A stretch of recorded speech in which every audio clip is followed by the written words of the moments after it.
Ladies and Bring it. gentlemen, ladies and gentlemen, representing the Television Academy, Barry Needler. Oh, thank you, Alex. This is Alex Trebek, and it's August 22nd, and we're in Studio City, California. You didn't give the year, because this could be seen 25 years from now, and they want to know how I looked in 2007. 2007. Good morning. Hello. What was your name at birth? The same as it is now. Alex Trebek, George Alexander Trebek. And when were you born? July 22nd, 1940. And where was that? Sudbury, Ontario, Canada, Northern Ontario. Sudbury was once the nickel capital of the world. And is that where you grew up? Partly. Until I was about 12. Then I went away to boarding school in Ottawa for 3 years. Then I came back to Sudbury for 1 year, and then back to Ottawa for college and the beginning of my broadcast career. And what was your father's name? George. And what did he do? He was a chef. Worked at a hotel that was owned by my best friend's father. And interestingly enough, there were two chefs. The other chef had two sons, and his youngest son was my age. His birthday was the same date as mine. My best friend, the owner's son, was exactly 1 year older than I was, and his birth date was July 22nd also. So three of us in the same hotel celebrating birthdays on the same day. Unusual. And we all got along, had a good time together. Maurice, Albert, and Alex. In infamy. Yes, the Three Musketeers. And your mother's name? Lucille. And what did she do? She was a housewife. Didn't do anything. Oh. And what traits do you feel that you inherited from your parents? Oh gosh, that's a toughie. Probably an element of being judgmental, an element of generosity. Gosh, I've never thought about what I inherited from my parents in that regard. There are a lot of traits that you pick up in a subliminal way.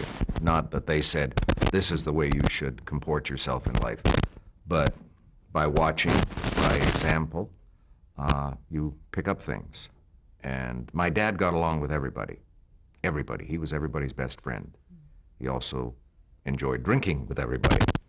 And Mom didn't drink, doesn't drink, and didn't smoke, doesn't smoke. She lives in the guest house about 100 feet from us. She's 85 years old and is still a tough old girl, but she got along with people also. And to a certain extent, I guess I picked up on that from them. At least I hope I did. And do you have any siblings? I had a sister who died a few months ago. She was 1.5 years younger than I am. And what did you want to be when you grew up? A pilot, a doctor, or Prime Minister of Canada. And I realized when I was in college that I could be a pilot no matter what occupation I was pursuing. All I had to do was take flying lessons, so I kind of pushed that aside. I was starting to get tired of going to class. I was working part-time to help pay for my university education.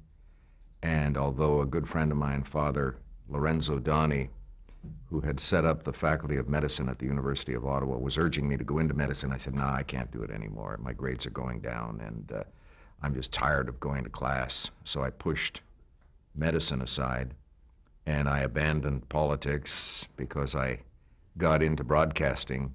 And I got into broadcasting because I applied for a summer job to help make money to pay for my junior year at college. And I earned some money, and then I still needed more in my senior year. And I was lucky that the Canadian Broadcasting Corporation made me an offer that I couldn't refuse, like the Godfather. They said, we have an opening on our permanent staff. Would you be interested? And this was February. And I said, I'll take the job if I can finish my senior year. And they said, sure. So they assigned me to do station breaks and news and weather and sports on the radio station from 6 to midnight. So I'd go to school during the day, go to work in the evening, and graduated and stayed with them as a broadcaster. Right. We're going to talk a lot about that in a minute, and I want to just go back to your childhood for one moment. Yes. What's wrong with my childhood that you Nothing. are We wanted to pursuing this line know, of questioning? What kind of influences you had? What activities did you enjoy? Were you an avid reader? Did you like movies? I loved movies. When I was at boarding school in high school, I was at boarding school in grade 10, 11, and 12. I started keeping a diary. After 3 weeks, the diary consisted of nothing but the titles of movies I had seen the night before or the day before. The day before an economics exam when I was at college, I went out with my buddies. There was a horror-thon at one of the local theaters, 5 horror movies. We went to the theater, I believe, around dinner time, got out at 1 in the morning. I studied till 3 for this economics exam, took the exam that day, and got my worst grade of any of my exams for that particular one. So I realized maybe I should not go to see 5 movies the night before my final. I passed, but it was not a great mark. And you mentioned boarding school. How do you think that shaped you? Loved it. Studying with the Oblates of Mary Immaculate, great priests. Never any inkling of the kind of horror stories we hear about nowadays with priests and young boys or young girls. These were priests who were there to educate you. They ran the university, they ran the high school, and got along with almost all of them. There was one I didn't get along with, Father Adrian Roy, and he was a bit officious, and I was rebellious. Not a good combination. And it got to be a little contest between us. I would challenge, he would punish, and I enjoyed both. And years later, when I was wandering around the university, I was visiting some of the other priests, and Father Roy, who was still prefect of discipline in the lower school, which would have been grades 9 and 10, was giving a tour with some young boys, and he said, "See that guy over there?" He said, "He's the one who gave me all this white hair." He was 34 years old, and he was Snow White, and he died at a young age, probably from meanness. Did he live to see you? I think he lived to see me become successful in a moderate way at the CBC in Canadian broadcasting, but that was about it. But there are other priests who, to this day, I still have a great deal of reverence for, and some of them are still alive, very few. And oddly enough, yesterday we were taping Jeopardy at the studio, and I started talking about my days at boarding school, and I got teary-eyed. And that's a long time ago. So obviously, it meant a great deal to me. And you mentioned college as well. Yeah. What did you major in? Philosophy. So I know why you're here. I can tell you, but I'm not going to elaborate on that. I'm a private philosopher. I keep all of my thoughts to myself. I entertain myself. I'm in my own little world. You had already talked earlier about your early career path and how you found your way to the CBC. How did you find your way onto television? Well, the Canadian Broadcasting Corporation in all of its cities had a radio and a television setup. And the radio setup was at the Chateau Laurier Hotel, which was very close to my school. And so it was an easy walk. The television station was close to the edge of town. And it was understood that if you were a staff announcer, you did both radio and television. At the beginning, I didn't do it because I was working 6 to midnight, but as soon as I graduated, then they sent me to do television. Keep in mind that I was 21 and, a fresh face. I could handle myself reasonably well, I guess, and so they had me doing television stuff. Did you find yourself a natural right away? Well, I don't know if you'd call it a natural. I enjoyed it. I wasn't too intimidated by it, and I wanted to have fun, and I did. There's an old joke, of course, about television newscasts, that because you're shot from the waist up only. It doesn't matter what you're wearing, if you're wearing pants or shorts or whatever. And one day I was doing the news and I was wearing shorts, and we had one of the older announcers who decided he was going to poke fun at me. He did the local community news. So he'd be in a more relaxed situation like this. Instead of being at a desk, he was at a chair. And he had set it up with the cameraman. He said, here's what's going on. And oh, by the way, for those of you who are wondering, take a look over here. And he panned the camera around, and the camera was at a spot where it could see behind the news desk. And there I was, jacket, shirt, tie, shorts, and flip-flops. So, thanks, Ralph. So, little tricks we used to play on each other. I recall working with one of the top announcers when I got transferred to Toronto. His name was John O'Leary, and John was a heavy drinker.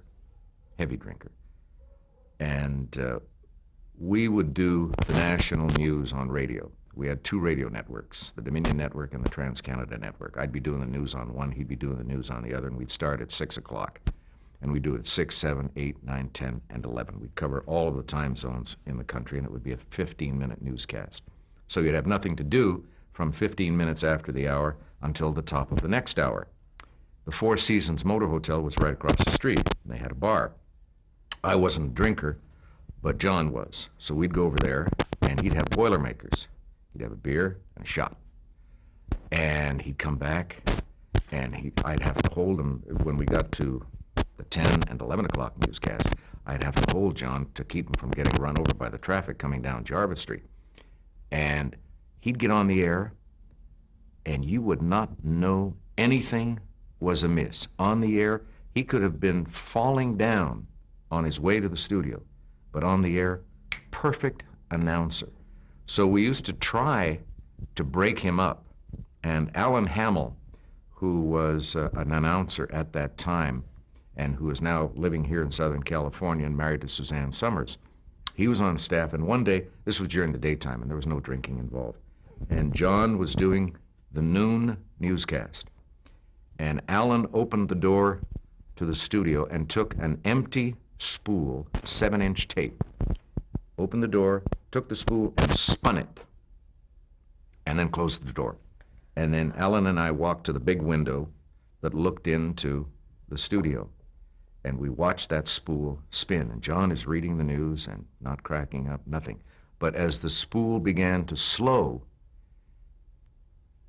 it was making noise. So it started, and then as it slowed down, until it flattened on the ground. And when it flattened, John broke and cracked and had to turn off his mic for a moment, and then came out and cursed both of us. But that was the only time I've ever seen John break on the air. And other guys would do the same thing to me when I was doing a television newscast once. One guy mooned me on the other side of the glass, and I almost lost it. I can't believe that we did all those things in those days. Nowadays, those things are unheard of. You don't do that in network television or network radio. But, hey, this was Canada. We're out to have a good time. Eh? At that time, did you enjoy doing the news? I enjoyed doing everything. As a staff announcer, you did a little bit of everything. You read the news, you did sports, you did weather, you did the stockyard report. Canners and cutters at $22.50 a pound, and you hosted different shows. And because I was bilingual, I got to host some shows that would wind up on both networks, the English network and the French network. So when we had big programs like ballets and symphonies and things like that, quite often they would ask me to host it because I could throw in some French at the same time, and then they could use it on both networks. And that was a source of great joy for me because I had so much variety that I didn't have a chance to get bored with the regular staff announcing tasks.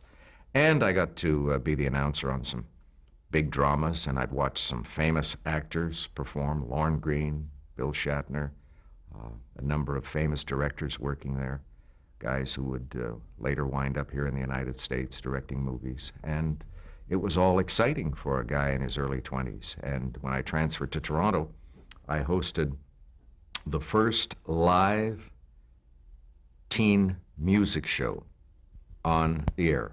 Music Hop? Music Hop.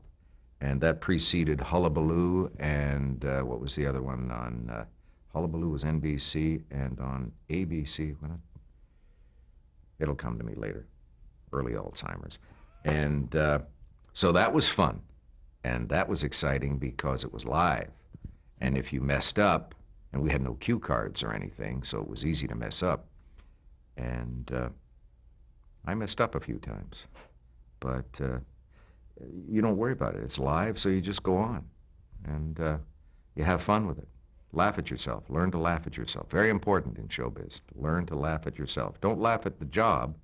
Laugh at yourself. Okay. Did you know of American Bandstand? Was that popular in Canada at the time? We were receiving some programming from the Buffalo station, so American Bandstand probably was on the air, and I don't know if it was very popular in Canada. And I don't think our show was conceived as a Canadian version of that. We had performers come in and sing some of the top tunes, not the performers who had originated those tunes. We had Canadian performers. And Anne Murray wound up doing Music Hop on a few occasions. And David Clayton Thomas, Creedence Clearwater Revival. He was a guest on the program on a number of occasions. We had Anita Bryant come in and do something for us. So we had some fairly big names, Gordon Lightfoot, in terms of Canadian entertainers. And it was a popular show, but it was done live every Thursday, I believe. Did you feel like this was a big break for you? Well, great yeah. opportunity? Oh, sure. And in those days, I had the same thing I have now, only more of it. I had wavy hair, and they used to straighten it. They put the part in, and they'd straighten it. A hairdresser would come in each week and just straighten my hair. It was in, figure, the mid-'60s, and that was the style then. You didn't have the afros. The afros came later, and as I allowed my hair to go more natural, it got longer and fluffier, and then I grew a mustache, and then I looked like Dr. J. So, but in those days, I was just squeaky clean.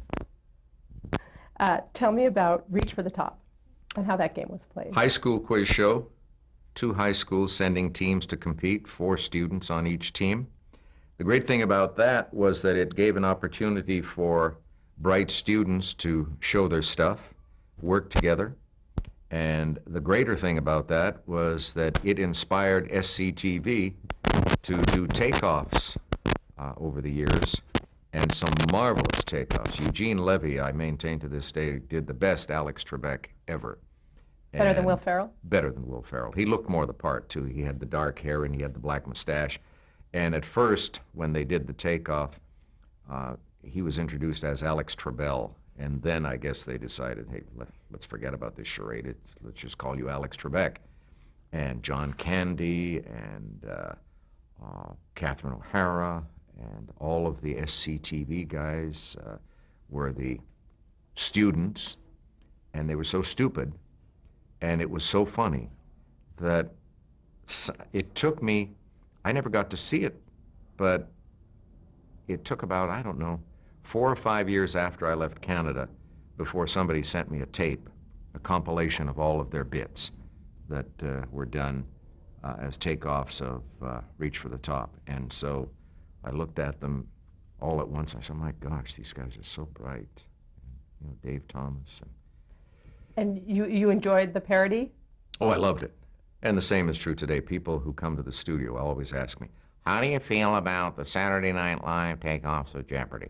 I love them. It means you've arrived. If you do a takeoff of somebody, it's a sign that you believe your audience will immediately recognize who you're poking fun at. And if that's the case, that means there must be a lot of people who have watched your show over the years or are watching now, so they know immediately what the reference is. And as a result, I mean, I get people asking me that all the time. So you're popular not only because of your own show, but because of the takeoffs and the mentions on other shows. And it applies to other people as well. Larry King has mentioned in the past. He was in in one of our Celebrity Jeopardy tournaments, and he mentioned to me later on, a few years after that, he said, you know, I'm on the air 5 days a week, an hour each day, and yet I can't tell you how many people come up to me and say, oh, I saw you on Jeopardy. They don't think of saying, I watch you on your show every day or 3 days a week or 4 days a week. I saw you on Jeopardy. And we get people who talk about the Cheers episode. And the Cheers episode was done, I believe, in our 8th year. We've just begun our 24th year. So that was 16 years ago, and people are still talking about it. People come to our studio and they say, I remember when you were on Mama's Family. Okay. We all looked a lot different then. I was dating Mama, but that's another story. We won't. Well, no, we can go there. No, we don't Yeah. go there. So, given all this, 120, reach for the top, sorry, did you have a sense then that this kind of knowledge-based game show would be something a road you're going to travel down? No, I did well in school. I was fairly bright, and I've always enjoyed intellectual games, although in those days I wasn't into crossword puzzles. I've never been into puzzles as such, but I've enjoyed knowledge. I love acquiring knowledge, even useless knowledge. People say, well, what good is a philosophy degree in broadcasting? I don't know what good it is. Hopefully, it has taught me some valuable lessons about my place in the universe. But aside from that, do I use it on a daily basis as the host of Jeopardy, or the host of Concentration, or Wizard of Odds, or some of the other shows, High Rollers, that I've done over the years? No, I don't know if it has or not, and I really don't care. It doesn't matter to me. It has helped me to become the person I am, and I don't quantify the influence it has had on my life. I don't say, well, it's responsible for most of my success. It just helped me become the person I am. You mentioned a couple shows, Wizard of Odds, High Rollers. How did you come to be offered those shows and come to the U.S.? Well, among my many duties as a staff announcer in Toronto, I was the host of an afternoon variety show called, logically enough, it's almost as if some NBC executives were naming our shows. It was called Afternoon. Today, tonight, tomorrow. And it was on from 1:15 to 2 p.m. each day at the Colonnade Theatre in Toronto in front of a live audience. And I was the host. We had a singer named Juliet, one of Canada's big singing stars. We had Canada's top commercial announcer, Bruce Marsh, as the announcer on the program. And it was very much like the late night talk shows. I was the host. I'd come out, do a little monologue. We'd have music. We had a band. And we'd interview people. And one of the people we had on the show performing was Alan Thicke and his partner at that time. And I can't remember his name. He's married to Cheryl Ladd. And they did a singing number. And then they left Toronto to move to California. And Alan wound up being a writer on a game show that didn't go anywhere, and then he wound up being a creative element of a new show called Wizard of Odds for NBC. They were developing a new game show. And they were having trouble coming up with a host. The show was done in the round, basically, so there was no place for cue cards, no easy place for cue cards, so they needed somebody who could handle himself on his feet and not require cue cards, somebody who was a new face, a fresh face. So Alan recommended me. So he flew up to Toronto. First he called me and said, would you be interested? And I said, yeah. That was Wednesday, I guess. He flew up to Toronto on Thursday. He picked me up and I went to his parents' house just outside of Toronto, where he and his partner explained the game to me Thursday night. We did a run-through Friday night. Saturday morning, we flew to New York. I worked with Marty Pacetta, the director, at the Hilton Hotel during the day. We were scheduled to do a dry run at 6 p.m. on Saturday. They pulled in some people off the street outside the Hilton Hotel. brought them to the suite. We had practiced the bonus round for about a couple of hours. It had to do with, I believe there were 3 rounds of play, and then in the bonus, the person who had won got to choose. There were either 3 or 4 doors, and they were all locked. And if you picked one that was open, you got all the prizes that was there. And then you had a choice of the remaining doors. And if you picked another one that was open, you could stop at any time. But if you got an open door, you got the prizes. And if the door was locked, sorry, you lose, you're out of the game. Well, we were cruising along beautifully and had a pretty good game going, and then the person won, and I took them into the bonus round, and the first door they selected was locked. So I said, hey, we've been rehearsing 2 hours to deal with this bonus round, and now you've just ruined it for us. And that was the end of the run-through. And I looked at my watch and I said, geez, 6:30? I could make the 7:30 flight out of LaGuardia back to Toronto and be home in time to catch the last 2 periods of the hockey game. And that's what I did. And Alan called me around 11:30 that night, and he said, they want you to come to Los Angeles to do the pilot. And I said, when? And he said, well, February, I believe. And so I went down to do the pilot in February. And keep in mind, at this time I had a full head of hair and a pretty big mustache. And that was one of the reasons they liked me, because I was different. I was the first game show host since Groucho Marx to be on the air with a mustache. And as I walked into the studio, NBC, the executive producer, Bert Sugarman, came to me and said, hey, I like the mustache.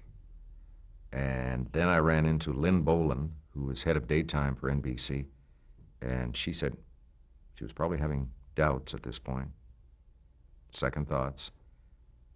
How do you feel about your mustache? I said very strongly. She says, oh, okay. And that was the end of that. They did cut some of my hair down, but they left me with my mustache. So we did the pilot, went back to Toronto, and then they informed me that we'd been picked up by NBC. Now, at this time, I had put in about 12 years with the CBC, and being one of the few bachelors on staff, I worked as much as I could, and I didn't take vacations.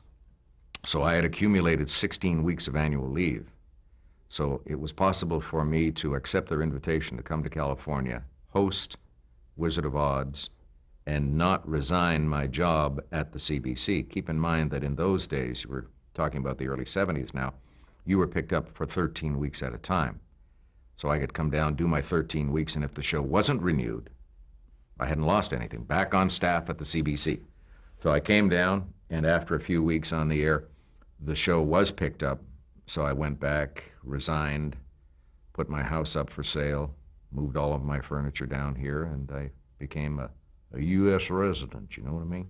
But they had trouble getting me in the country. They had to, it was a time when they weren't too keen on Canadian immigrants coming in, particularly in show business. So I got, I don't know, it was H-4 permit, and then it was difficult to get my green card. And the reason, there were 2 reasons I managed to get my green card. One, they pointed out that, well, he does have specific skills that a lot of the American guys don't have, and that is that he works in the round without cue cards, has photographic memory, which I didn't have and have never had, but they lied. And the second reason I was able to get in the country and get my green card was that I married a woman I had been dating in Canada, Elaine Calley, who had come down in semi-pursuit of me, I guess. And we got married, and we were together, that was 1974, 75, 74, I think. Alex, we're going to take a break here to change the tape. Oh, no.